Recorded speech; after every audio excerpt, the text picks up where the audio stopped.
Маңғыстаулық дзюдо бапкерлері мен төрешілері біліктілігін арттырды. Тұрар Жолдыбаев атындағы дзюдо орталығында 2 күн бойы жергілікті мамандарға орталық Азияның рефери директоры Мухсин Нұртазин семинар сабақ жүргізді. Толығырақ келесі бейне көрсетілімде.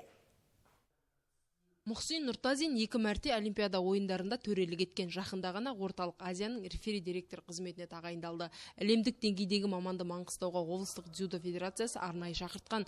Өйткені өңірде білікті төрешілер қат. Осы олқылықтың орнын толтыру, тәжірибелі мамандар санын арттыру басты мақсат. Мындай семинар өткізіп жатырмыз. Төрешілік және де жаттықтырушыларға.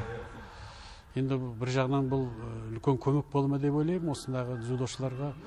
Өйткені бұл қазір қатысып отырған төрешілер, жаттықтырушылар барып өз балаларын үйретеді, осылай болып жатыр екен, осындай ереже екен деп. Оның бәрі енді осы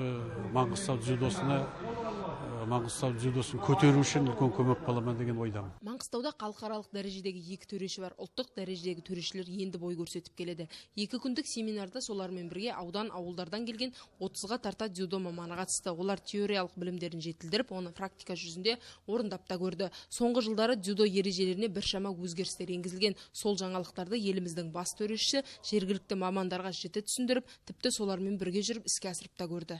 Төреші деген дзюдо күресінде өте қатты қадағаланып, жан-жақтан қазіргі заманға сай 4 камера, 5 камера болады. Бір татамидің өзінде сол себептен сол жарыста қателік жібермеу үшін осындай семинарлар өткізіліп тұру керек.